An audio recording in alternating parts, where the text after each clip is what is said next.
لڑکے لڑکیوں کا وہ گروپ جسے رتنا کو اور پاشا روزگار کے سلسلے میں ہالینڈ پہنچا رہے تھے، دن کے 1 بجے کینڈی سے بذریعہ کوسٹر کولمبو پہنچ رہا تھا۔ کولمبو سے رات 10 بجے ان کی فلائٹ ایمسٹرڈیم کے لیے روانہ ہونا تھی۔ میں صبح قریباً 10 بجے اپنی قیام گاہ سے نکلا۔ سپی اپنے کمرے میں بستر پر مدہوش پڑا تھا۔ اس کے قریبی رانو بھی بے سود و بے ترتیب لیٹی ہوئی تھی۔ کھلے کھلے سے گیسو برسات کی رات کا فسانہ سنا رہے تھے۔ رانو کی حیثیت واقعی بہتی گنگا جیسی تھی۔ میں ان دونوں پر ایک اچٹتی سے نگاہ ڈالتا ہوا رہائش گاہ سے باہر آ گیا۔ پیٹا کا گنجان بازار میرے سامنے تھا۔ رات بھر کی بارش کے بعد متلا صاف ہو گیا تھا اور بازار میں خوب بھاؤ تاؤ ہو رہے تھے۔ اجناس کی بوریاں ہر طرف حرکت کر رہی تھیں۔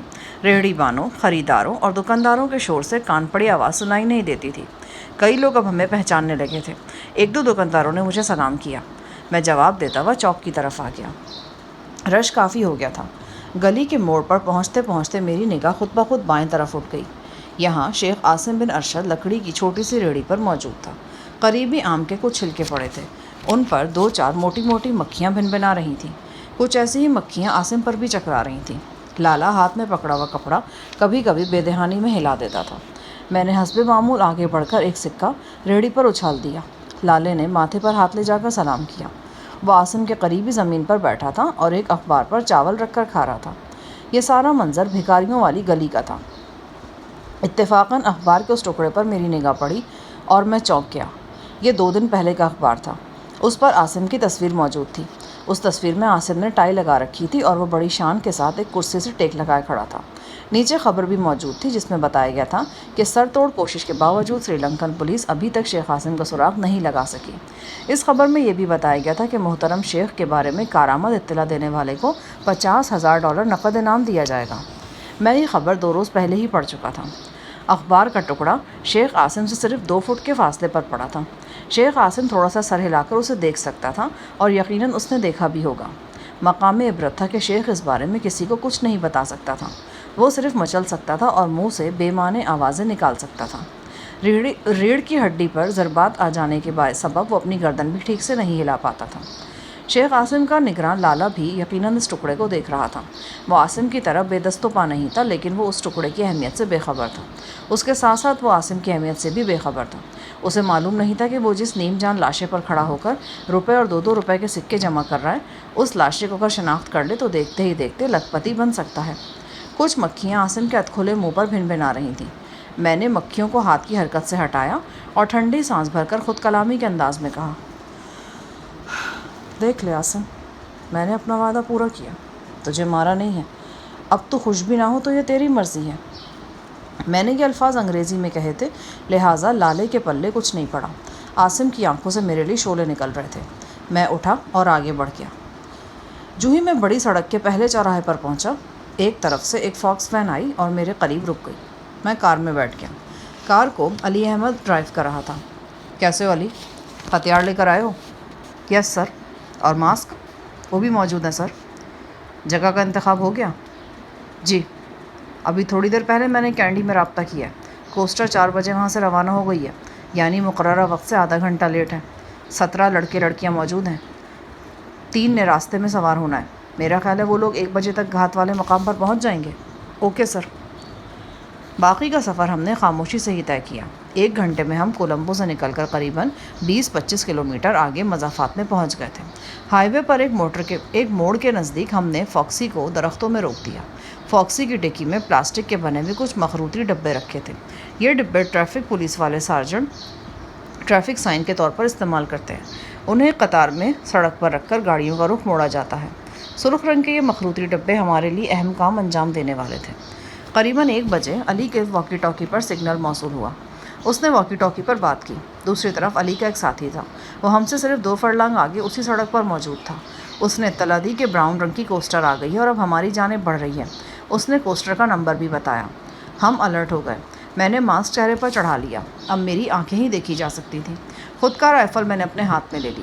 جو ہی ہمیں کوسٹر کی جھلک نظر آئی، علی تیزی سے درختوں کی اوٹ سے نکلا اور اس نے سڑک پر سرخ تکونے رکھ کر راستہ مسدود کر دیا۔ اس کے ساتھ ہی اس نے ہاتھ کے اشارے سے کوسٹر کو رکنے کا بھی اشارہ دیا۔ کوسٹر رک گئی۔ مجھے کھڑکیوں میں نوجوان لڑکے لڑکیوں کے چہرے نظر آئے۔ وہ جیسے کسی کالج کی کوسٹر لگتی تھی۔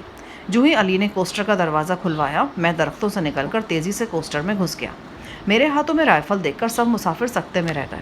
اس سے پہلے کہ کوئی کچھ سمجھتا، میں ڈرائیور کے پہلو میں نسبتاً کشادہ جگہ پر پہنچ چکا تھا۔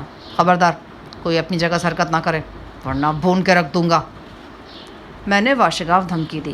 ہر چہرہ خوف کی آماج کا نظر آنے لگا۔ اس آفت نے راہ حیات کے ان نوآموز مسافروں کو غمزدہ کر دیا تھا۔ ان بیچاروں کو کیا معلوم تھا کہ ابھی تو مصیبتوں اور جدائیوں کے سفر کا آغاز ہی ہوا ہے، ابھی تو انہیں بہت دور تک جانا ہے۔ جب تک میں نے کوسٹر میں اپنی پوزیشن سنبھالی، علی بھی کوسٹر کے عقبی حصے میں پہنچ چکا تھا۔ اس کے ہاتھ میں سیاہ رنگ کا لمبی نال والا ماؤزر تھا۔ میں نے چند لمحوں کے اندر ڈرائیور کو مجبور کر دیا کہ وہ کوسٹر کو آگے بڑھائے۔ ڈرائیور نے میری ہدایت پر کوسٹر کو پہلے کچے میں اتارا، پھر سڑک پر لے آیا۔ مجھ سے تھوڑی ہی دور بیٹھے ایک ادھیڑ عمر شخص نے اچانک اٹھ کر چلانا شروع کر دیا۔ وہ سامنے سے آنے والی بس کے مسافروں کو اپنی طرف متوجہ کرنے کی کوشش کر رہا تھا۔ میں نے رائفل کا کندہ گھما کر اس کی موٹی گردن پہ دے مارا۔ وہ چھپکلی کی طرح اوندھے منہ کوسٹر کے فرش پر گرا۔ کوسٹر میں ایک ساتھ کئی نسوانی چیخیں بلند ہوئیں۔ ہر چہرہ تاریک ہو گیا۔ چند نوجوان لڑکیوں نے باقاعدہ رونا شروع کر دیا۔ علی نے ڈانٹ ڈپٹ کر انہیں چپ کرایا۔ 1-2 منٹ بعد سکون ہو گیا۔ کوسٹر درمیانی رفتار سے آگے بڑھ رہی تھی۔ ہم نے اپنی فاکسی ویگن کار وہیں درختوں میں چھوڑ دی تھی۔ اس کی چابی بھی اگنیشن میں ہی موجود تھی۔ یہ کار علی کے ساتھی کو موقع سے ہٹانی تھی۔ قریباً 3 کلومیٹر آگے آ جانے کے بعد ڈرائیور نے میرے حکم پر کوسٹر کو ایک ذیلی سڑک پر ڈال دیا۔ یہی سڑک تھی جو 5-6 کلومیٹر آگے جا کر سنہا کے ڈاک بنگلے کو چھوتی ہوئی گزرتی تھی۔ ادھیڑ عمر شخص فرش پر پڑا کرہا رہا تھا۔ اس کے دونوں ہاتھ اپنی مضروب گردن پر تھے۔ میں نے اسے مجبور کر دیا کہ وہ آلتی پالتی مار کر وہیں فرش پر بیٹھا رہے۔ ماسک کی وجہ سے یہ شخص مجھے پہچان نہیں سکتا تھا، لیکن میرے لیے اسے پہچاننا ہرگز مشکل نہیں تھا۔ اس شخص سے میری رتناکو کے فلیٹ پر ملاقات ہو چکی تھی۔ لڑائی کے دوران میں میری ٹانگ اس کے منہ پر پڑی تھی اور یہ اپنی تلوار سمیت سیڑھیوں سے لڑکتا چلا گیا تھا۔ اس واقعے کی 1-2 نشانیاں ابھی تک اس کے بھاری بھرکم چہرے پر موجود تھیں۔ بس 5 منٹ میں درختوں سے گھرے ہوئے اس پرانے ڈاک بنگلے کے سامنے پہنچ گئی۔ کہنے کو تو یہ عمارت ڈاک بنگلے جیسی تھی، لیکن رقبے کے اعتبار سے کافی وسیع تھی۔ یہ انگریزوں کے دور کی بنی ہوئی تھی۔ اس کے احاطے میں ناریل، پام اور مینگوشین کے کئی پرانے درخت موجود تھے۔ عمارت کا زنگ آلود گیٹ کھلا تھا۔ میری ہدایت پر ڈرائیور کوسٹر کو سیدھا احاطے میں لے گیا۔ کئی لڑکیوں نے ایک بار پھر ڈرے ڈرے انداز میں رونا شروع کر دیا۔ ہم بڑی احتیاط کے ساتھ کوسٹر سے اترے اور دروازے کے سامنے آن کھڑے ہوئے۔ اس عمارت میں ہمیں سنہا کے 2 قابل اعتماد ساتھی پہلے سے ہی موجود ملے۔ ان دونوں کے پاس شکاری رائفلیں موجود تھیں۔ وہ صورتوں سے ہی چوکس اور نڈر محسوس ہوتے تھے۔ ہم نے 4-4 کی ٹولیوں میں مسافروں کو نیچے اتارنا شروع کیا۔ ایک ٹولی کی تلاشی وغیرہ لے کر اسے کمرے میں پہنچا دیا جاتا، پھر دوسری ٹولی کو اتارا جاتا۔ اس عمل کے دوران میں بھی بعض یرغمالی بدستور ہماری منت سماجت میں مصروف تھے۔ انہیں دیکھ دیکھ کر ترس آ رہا تھا۔ اپنی مجبوریوں کی زنجیر سے بند کر یہ لوگ رتناکو جیسے سنگ دل کے جال میں پھنس گئے تھے اور شاید ہمیشہ کے لیے اپنوں سے دور ہو گئے تھے۔ انہیں معلوم نہیں تھا کہ وہ کیسی گھناؤنی سازش کا شکار ہوئے ہیں۔ اپنے وطن کی فضاؤں میں وہ آخری بار سانس لے رہے تھے۔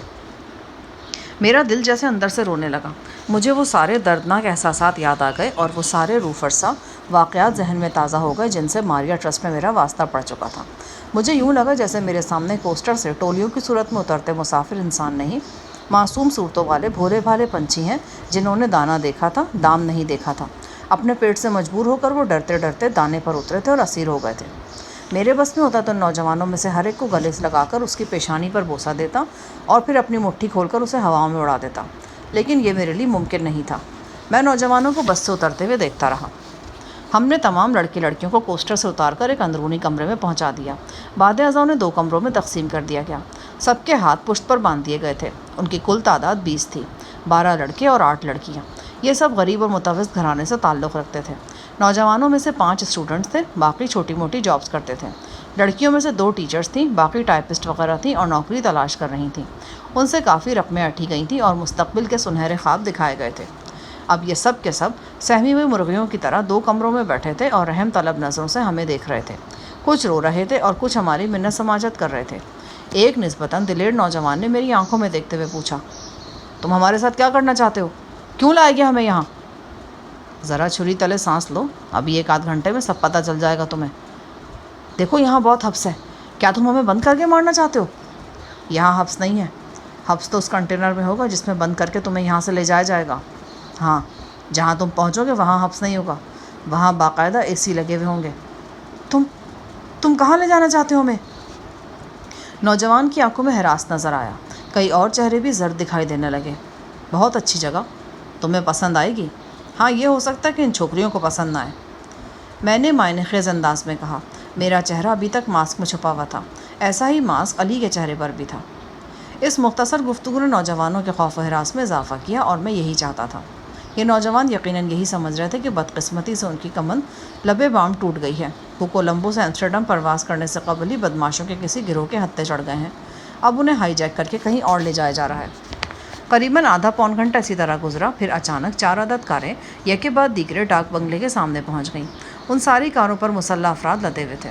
یہ کوئی 20 عدد افراد تھے۔ انہوں نے بڑی پھرتی سے ڈاک بنگلے کو چاروں طرف سے گھیرے میں لے لیا۔ 2-3 افراد نے کاروں کے عقب میں پوزیشنیں لے لی۔ علی کی سیاہ آنکھوں میں عقابی چمک نظر آنے لگی، وہی چمک جو اسے ہر خطرے سے بے نیاز کر دیتی تھی۔ یہ کون لوگ ہیں؟ رتنا کور گونگے کے آدمی ہیں، میں نے جواب دیا۔ ہم نے کھڑکیوں کے قریب پوزیشنیں سنبھال لی۔ سنہا کے وہ دونوں کارندے جو پہلے ہی ڈاک بنگلے میں موجود تھے میرے قریب کھڑے تھے۔ ان کے پاس شکاری رائفلیں تھیں۔ میں نے ان سے کہا، تم لوگ اس لڑائی میں حصہ نہیں لوگے، تمہاری ڈیوٹی صرف یرغمالیوں کی نگرانی ہے۔ انہوں نے تائیدی انداز میں سر ہلایا اور ان 2 کمروں کی طرف چلے گئے جہاں 20 عدد لڑکے لڑکیاں سہمی ہوئے مرغیوں کی طرح موجود تھے۔ کاروں کے عقب سے کسی نے للکار کر کہا۔ میرے لیے یہ آواز اجنبی نہیں تھی، یہ پاشا کی آواز تھی جو یہاں گونگا کے نام سے موجود تھا اور پورے کولمبو میں جس کی موجودگی محسوس کی جا رہی تھی۔ پاشا کی آواز مجھ تک پہنچی لیکن الفاظ سمجھ نہیں آئے۔ یقیناً اس نے یہی کہا تھا کہ ہم اس کے بندوں کو کوسٹر سمیت چھوڑ دیں ورنہ بری طرح پیش آئیں گے وغیرہ وغیرہ۔ 15-20 سیکنڈ کے بعد کاروں کے عقب سے فائرنگ شروع ہو گئی۔ اس فائرنگ میں 222 کے علاوہ ماؤزر وغیرہ بھی استعمال کیے جا رہے تھے۔ ہم نے کھڑکیوں سے جوابی فائرنگ شروع کر دی۔ 2-3 منٹ کے اندر اندر ڈاک بنگلے کی دیواروں اور دروازوں میں انگنت سوراخ ہو گئے۔ بیشتر کھڑکیوں کے شیشے چکنا چور ہو گئے اور فضا میں بارود کا دھواں پھیل گیا۔ لڑکے اور لڑکیاں اندرونی کمروں میں تھے، لہٰذا وہ اس فائرنگ سے قطعی محفوظ تھے۔ علی کے پاس ماؤزر کے فالتو راؤنڈز ختم ہونے والے تھے، لہٰذا وہ رک رک کر فائر کر رہا تھا۔ اس نے کہا، سر میرا خیال ہے مجھے پچھلی طرف چلے جانا چاہیے، یہ لوگ ادھر سے اندر گھسنے کی کوشش کریں گے۔ نہیں، میرے خیال میں وہ اتنی ہمت نہیں کریں گے، پچھلی طرف دیواریں بالکل سپاٹ ہیں۔ علی نے کچھ کہنا چاہا لیکن پھر اپنا ارادہ ملتوی کر دیا۔ حملہ آوروں کا پلہ بھاری محسوس ہو رہا تھا۔ ان میں سے 2-3 نے مین گیٹ کے ستونوں کے پیچھے پوزیشن لے لی تھی اور یوں ان کی فائرنگ زیادہ مؤثر ہو گئی تھی۔ اچانک بالائی منزل پر قدموں کی دھمک سنائی دی اور علی کا رنگ پھیکا پڑ گیا۔ صاف پتہ چل رہا تھا کہ حملہ آوروں میں سے 3-4 بندے پچھلی طرف سے عمارت میں داخل ہو کر بالائی منزل پر کود گئے ہیں اور اب کسی بھی وقت نیچے پہنچ سکتے ہیں۔ نیچے آنے والی سیڑھیوں کا دروازہ بند تھا لیکن اسے توڑنا زیادہ دشوار کام نہیں تھا۔ اب کیا ہوگا سر؟ علی نے پرتشویش لہجے میں کہا۔ سنہا کے دونوں بندوں کو بلاؤ۔ علی نے حکم کی تعمیل کی اور سنہا کے دونوں کارندوں کو لے آیا۔ ان دونوں کے رنگ بھی اڑے ہوئے تھے۔ میں نے علی سمیت 3 افراد کو ساتھ لیا اور ڈاک بنگلے کے عقبی احاطے میں پہنچ گیا۔ یہاں خستہ حال گیراج کے سامنے سنہا کے ساتھیوں کی اسٹیشن وین کھڑی تھی۔ ہم اسٹیشن وین میں سوار ہوئے۔ میرے اشارے پر سنہا کے ساتھی نے عقبی دروازہ کھولا اور بھاگتا ہوا وین میں آ بیٹھا۔ اسٹیئرنگ میرے ہاتھ میں تھا۔ میں نے وین کو تیزی سے آگے بڑھایا اور ہم ایک نیم پختہ سڑک پر دوڑتے چلے گئے۔ ہم پر فائرنگ ہوئی۔ جواب میں علی احمد نے بھی اپنے ماؤزر کے آخری راؤنڈ چلا دیے۔ اچانک وین کو جھٹکا لگا۔ دائیں جانب کا پچھلا ٹائر گولی لگنے سے فلیٹ ہو گیا تھا۔ ویگن بری طرح ڈگمگانے لگی۔ بہرحال میں اسے ویسے ہی بھگاتا چلا گیا۔ جلدی ہم فائرنگ کی زد سے دور نکل آئے۔ علی کا چہرہ ستا ہوا تھا۔ اس نے مجھے رائے دی تھی کہ ہم عمارت کا عقب خالی نہ چھوڑیں۔ اس کی رائے واقعی درست تھی۔ علی کو میری صلاحیتوں پر بہت بھروسہ تھا۔ جس پر بہت بھروسہ ہو اور وہ بھروسے پر پورا نہ اترے تو ذہن کو جھٹکا سا لگتا ہے۔ ہم ایک کامیاب کارروائی کر کے کوسٹر کو ڈاک بنگلے تک لانے میں کامیاب ہوئے تھے لیکن یہ کارروائی ہماری پسپائی کی وجہ سے بے سود ہو گئی تھی۔ کیا بات ہے علی؟ تم چپ ہو؟ کچھ نہیں سر، ویسے ہی سوچ رہا ہوں، ہماری نفری تھوڑی زیادہ ہوتی تو۔ ہوتا ہے کبھی کبھی ایسا بھی۔ میں نے اس کا شانہ تھپکا۔ اگر پہلے سے علم ہوتا کہ یہ لوگ اتنی طاقت سے آئیں گے تو ہم بھی انتظام کر کے آتے۔ علی نے کہا، میں اسے کیسے بتاتا کہ ہمیں پہلے سے علم تھا اور یہ بھی علم تھا کہ ہمیں پسپا ہونا ہے۔ دراصل یہ سارا سوچا سمجھا ڈرامہ تھا۔ میں اور پاشا اس کے اہم کردار تھے۔ یہ ساری کارروائی دراصل پاشا کی اہمیت اور مرتبے کو بڑھانے کی کوشش تھی۔ منورا دیوی کی نظروں میں فوری مقام حاصل کرنا پاشا کی اہم ضرورت تھی۔ اسی ضرورت کو پورا کرنے کے لیے وہ گاتی گڑیوں کو ہالینڈ اسمگل کرنے کی منصوبہ بندی میں مصروف تھا۔ تاہم اس حوالے سے اس کا ذہن بری طرح تقسیم بھی تھا۔ وہ ان دلکش و معصوم لڑکیوں کو اس سانحے سے بچانا بھی چاہ رہا تھا۔ کوسٹر کے اغوا اور پھر بازیابی کا یہ واقعہ پاشا کی اہمیت میں خاطر خواہ اضافہ کر سکتا تھا۔ ڈاک بنگلے سے 4-5 کلومیٹر آگے آنے کے بعد میں اور علی اسٹیشن وین سے اتر گئے۔ ہم نے اپنا اسلحہ وین میں ہی رہنے دیا۔ میں نے بس ایک لوڈڈ ریوالور سنہا کے کارندے سے لے لیا تھا۔ ہماری یہ کارروائی کافی مؤثر رہی۔ پاشا سے اگلے روز فون پر اس سلسلے میں مختصر سی بات ہوئی۔ باقی حالات ٹھیک جا رہے تھے۔ قوسیہ کا رویہ بھی تھوڑا بہت بہتر تھا۔ کبھی اس کا رویہ پہلے جیسا بھی ہو جاتا تھا۔ میں نے بھی تہیہ کر رکھا تھا کہ اسے بندی کے پتر بنا کر ہی چھوڑنا ہے۔ للتا بڑی ہوشیاری سے اس کی نگرانی کر رہی تھی۔ جب سے قوسیہ نے کھڑکی کی سلاخ کاٹنے کی ناکام کوشش کی تھی، للتا اس کی طرف سے بے حد محتاط ہو گئی تھی۔ وہ رات کو کھڑکی کے سامنے چوکس بیٹھی ریڈیو سیلون سنتی رہتی تھی۔ دن کے وقت اس وقفے میں وہ آرام کر لیتی جب سنگھاشی ڈیوٹی پر موجود ہوتا تھا۔ سنگھاشی کے کٹے ہوئے ہونٹ پر ٹانکے لگے تھے اور زخم ابھی پوری طرح ٹھیک نہیں ہوا تھا۔ سری لنکا اور انگلینڈ کے درمیان کرکٹ میچ ہو رہے تھے۔ باری کرکٹ کا شدائی تھا اور وہ خوب میچ دیکھ رہا تھا اور فارغ وقت میں مطالعہ کرتا تھا۔ قوسیہ کے لیے اس کے دل میں ہر وقت خود بدھ ہوتی رہتی تھی۔ یہ حقیقت تھی کہ باری اس بدقسمت لڑکی سے پیار کرتا تھا۔ وہ اسے ازدواجی رشتے کا سارا پیار اور عزت دینا چاہتا تھا، لیکن قوسیہ کے نزدیک باری کی حیثیت بس ایک من پسند گھوڑے کی تھی۔ اس نے سرکش گھوڑا قابو کیا تھا۔ اب وہ اس کی لگام تھام کر اسے اپنی مرضی سے نچانا چاہتی تھی یا پھر مار مار کر اسے اپنے تھان سے بھگا دینا چاہتی تھی۔ قوسیہ کو تکلیف میں دیکھ کر باری بے چین ہو جاتا تھا۔ میرے ڈر کی وجہ سے وہ کوئی بات نہیں کرتا تھا، لیکن میں اس کی اندرونی کیفیت بڑی اچھی طرح سمجھتا تھا۔ ایک صبح میرا اچھا موڈ دیکھ کر وہ میرے پاس آ بیٹھا۔ آدھی آستین کی سرخ شرٹ اور سیاہ پتلون میں وہ بے حد اسمارٹ نظر آ رہا تھا۔ اس کے چہرے کے نشان کو نظر انداز کر دیا جاتا تو وہ لاکھوں میں ایک تھا۔ ہم دونوں چائے پینے لگے، سری لنکا کی تازہ خوشبودار چائے۔ باری گہری سانس لیتے ہوئے بولا، رات کیا ہوا تھا جناب؟ قوسیہ چیخ رہی تھی۔ للتا نے 2-4 چھڑیاں لگائی ہوں گی اسے۔ کیا پھر کوئی؟ ہاں، بیئر کے لیے شور مچا رہی تھی۔ للتا نے منع کیا تو اس کے منہ پہ تھوک دیا۔ اسے اپنے غصے پہ قابو پانا کچھ تو آ گیا ہے، لیکن اب بھی کبھی کبھی بے قابو ہو ہی جاتی ہے۔ یہ نہیں سدھرے گی سر، ہم خامخواہ اپنا وقت ضائع کر رہے ہیں۔ تو پھر کیا کریں؟ واپس امارات چھوڑ آئیں؟ ایک دفعہ میں نے کسی کتاب میں پڑھا تھا، کتے کی ٹیڑھی تم کو تو سیدھا کیا جا سکتا ہے، لیکن کسی کو زبردستی پیار کرنے پر مجبور نہیں کیا جا سکتا۔ تو تمہارا خیال ہے کہ میں اسے تم سے پیار سکھانے کی کوشش کر رہا ہوں؟ ایسی بات نہیں ہے باری، میں تو بس اس کے اندر کی خباثت اور ڈھٹائی کو ختم کرنے کی کوشش کر رہا ہوں۔ میں نے اسے بڑی اچھی طرح پہچان لیا ہے، اس کی خصلت کو شناخت کر لیا ہے۔ لوگ 3 طرح کے ہوتے ہیں، ایک جن کو پیار اور ہمدردی سے بدلا جا سکتا ہے، دوسرے وہ جو پیار اور سختی کے انتظار سے بدلتے ہیں، تیسرے وہ جن کا علاج صرف اور صرف سختی ہوتی ہے۔ یہ اتنے بدخصلت ہوتے ہیں کہ مولا بخش کے سوا ان پر کسی چیز کا اثر نہیں ہوتا۔ یہی وہ تیسری قسم ہے جس کے لیے محاورہ ہے کہ لاتوں کے بھوت باتوں سے نہیں مانتے۔ لیکن گستاخی معاف جناب، یہ ہماری ذمہ داری تو نہیں کہ اسے ٹھیک کرنے کے لیے اپنا وقت اور توانائی ضائع کرتے پھریں۔ کچھ کاموں کا ادھورا چھوڑنے سے بہتر ہوتا ہے کہ انہیں شروع ہی نہ کیا جائے۔ ہم یہ کام شروع کر چکے ہیں، اب جیسے تیسے سے انجام تک پہنچانا ہوگا۔ اس میں تھوڑا سا وقت ضرور لگ سکتا ہے، لیکن مجھے یقین ہے ہماری کوشش رائگاں نہیں جائے گی۔ باقی تمہاری یہ بات درست ہے کہ قوسیہ سے مار پیٹ نہیں ہونی چاہیے، میں تو خود بھی یہی چاہتا ہوں، اور میرا خیال ہے ایسا بتدریج ہو بھی رہا ہے۔ میرے اندازے کے مطابق کل رات للتا کو 7-8 روز بعد قوسیہ پر ہاتھ اٹھانا پڑا ہے، ورنہ تم جانتے ہی ہو کوئی دن دھینگا مشتی کے بغیر نہیں گزرتا تھا۔ باری جواب میں خاموش رہا۔ میں قوسیہ کو تمہاری اچھی بیوی بنانے کی کوشش نہیں کر رہا، میں اسے صرف نارمل لڑکی بنانے کی کوشش کر رہا ہوں۔ اور نارمل ہو جائے گی تو اچھی بیوی خود بخود بن جائے گی، تم دیکھ لینا۔ باری نے تھوڑی کھجاتے ہوئے کہا، شیخ عاصم کو بھی تو آپ اچھی طرح جانتے ہیں جناب، وہ بڑے برے ارادوں والا شخص ہے۔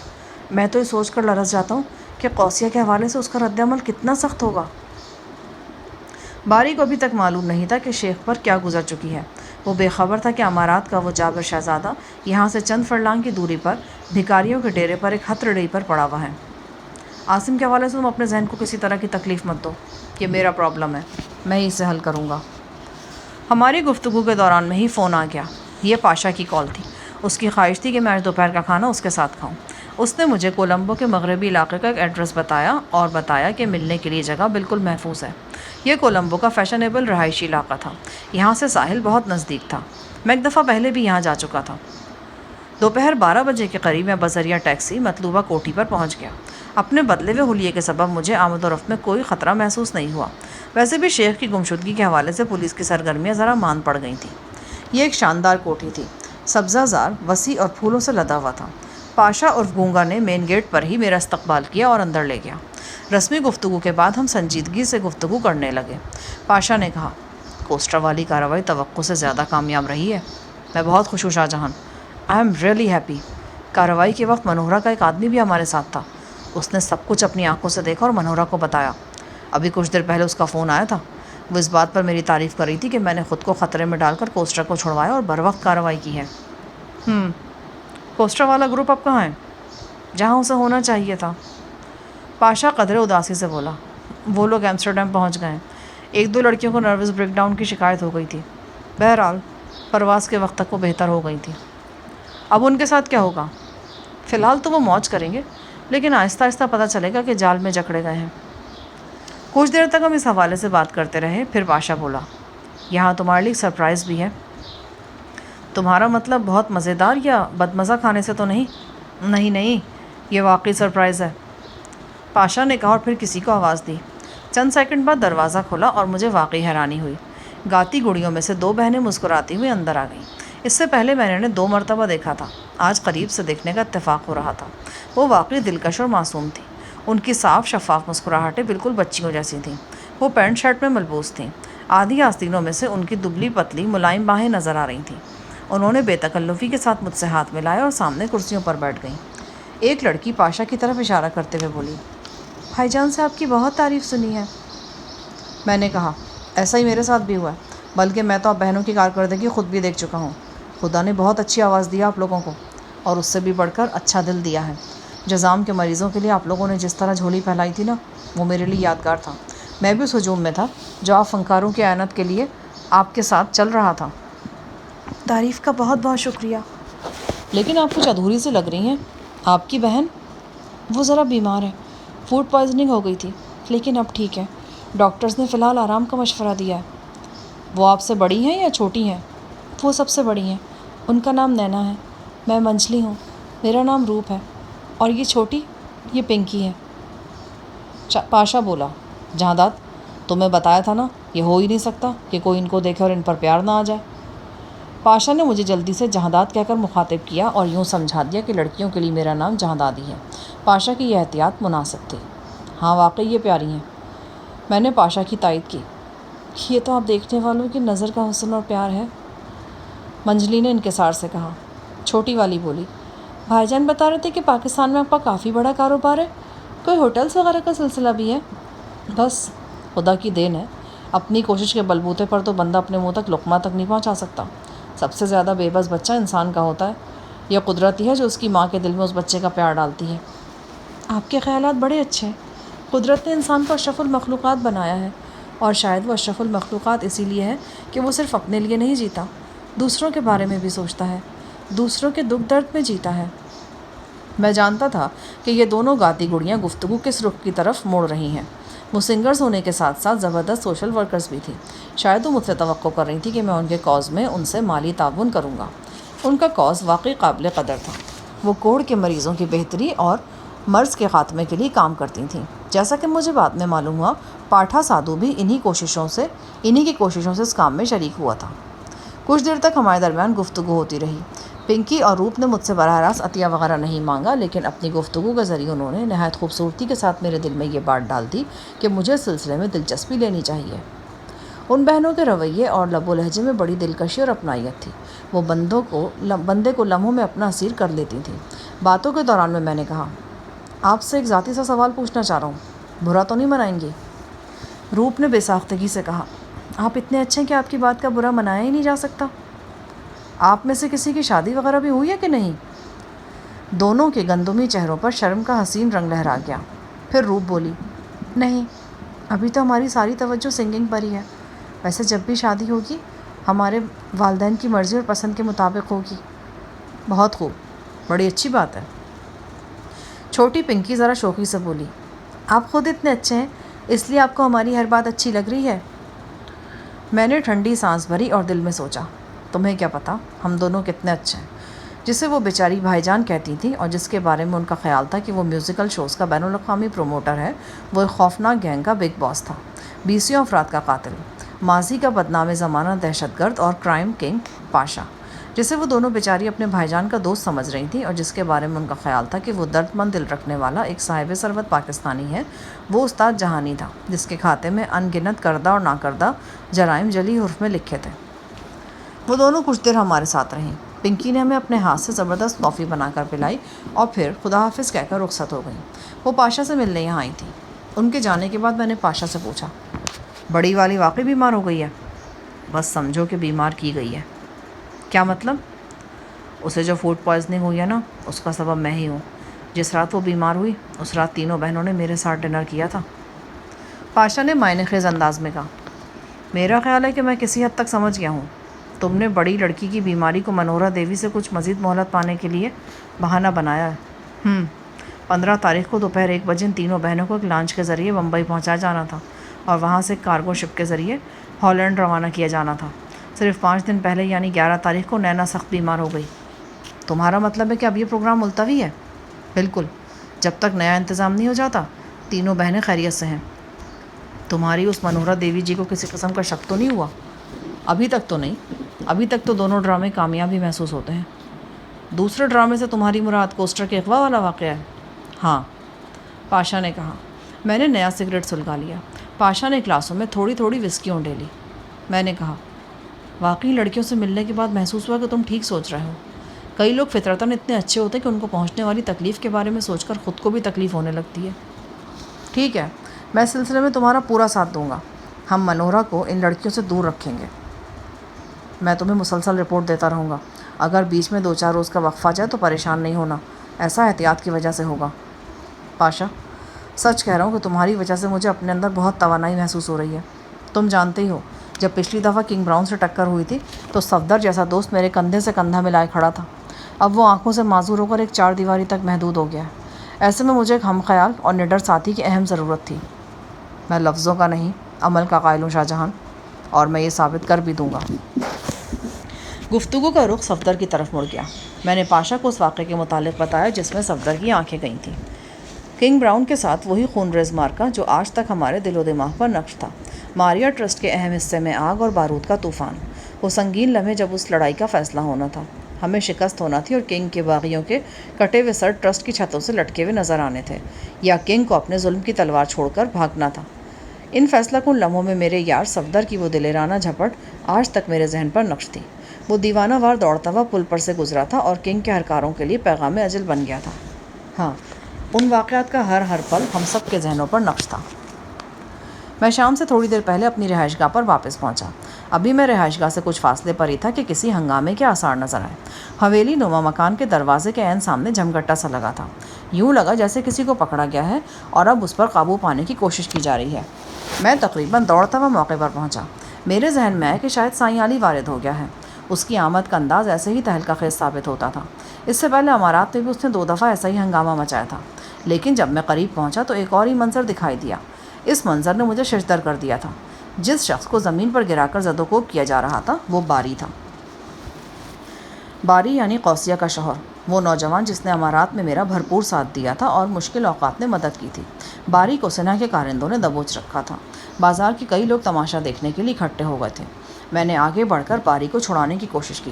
پیچھے ہٹ جاؤ، چھوڑ دو اسے، میں نے ڈپٹ کر کہا۔ میری آواز سن کر سنہا کے کارندے ایک دم ٹھٹک کر پیچھے ہٹ گئے۔ سنہا خود بھی وہیں موجود تھا۔ اس کا گریبان پھٹا ہوا تھا اور ہونٹ سے خون رس رہا تھا۔ یہ کیا بےہودگی ہے؟ کیا ہو رہا ہے سب کچھ؟ میں نے سنہا اور باری کی طرف دیکھتے ہوئے کہا۔ باری کے کپڑے پھٹے ہوئے تھے، اس کے چہرے پر زیادہ چوٹیں آئی تھیں۔ وہ اپنی پھولی ہوئی سانسوں کو قابو میں لانے کی کوشش کر رہا تھا۔ سنہا نے کہا، یہ بھاگ رہا ہے جناب، آپ اس کو لے کر اندر آئیں، میں آپ کو سب کچھ بتاتا ہوں۔ باری خاموش تھا۔ میں نے اندازہ لگایا کہ سنہا کے لب و لہجے میں سچائی ہے۔ میں نے باری کو اندر چلنے کا اشارہ کیا۔ وہ چند لمحے تذبذب میں رہا، پھر میرے ساتھ چل کر اندر آ گیا۔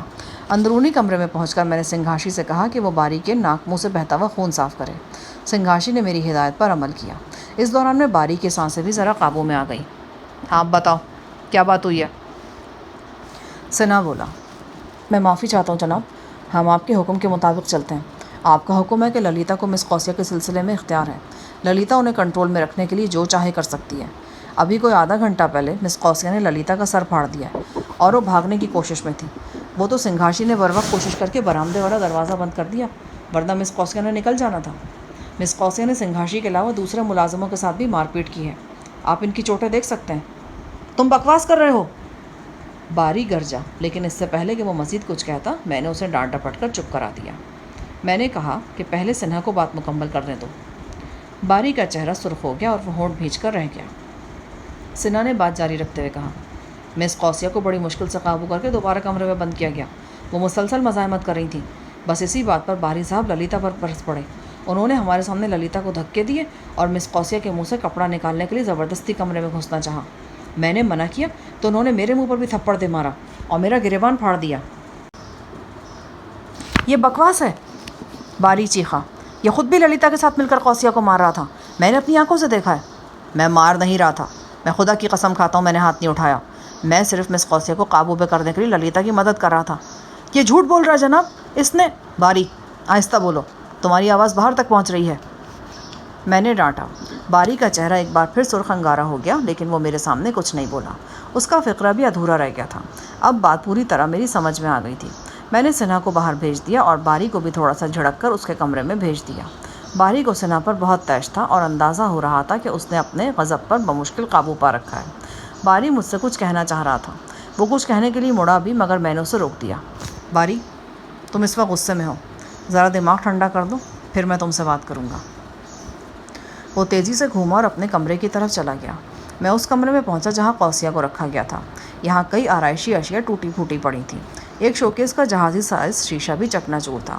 للیتا کے سر پر پٹی بندھی ہوئی تھی اور چہرے پر تکلیف کے آثار تھے۔ کمرے کی سلاخدار کھڑکی سے جھانکا تو وہاں قوسیہ نظر آئی۔ اس کے منہ میں کپڑا ٹھونس کر اوپر سے رومال باندھ دیا گیا تھا۔ اس کے ہاتھ بھی پشت پر بندھے ہوئے تھے۔ وہ بڑے سکون سے دیوار کے ساتھ ٹیک لگائے بیٹھی تھی۔ اس کے چہرے اور گردن پر معمولی چوٹیں اور خراشیں تھیں۔ للیتا نے مجھے تفصیل بتاتے ہوئے کہا، یہ پیٹ درد کی شکایت کر رہی تھی۔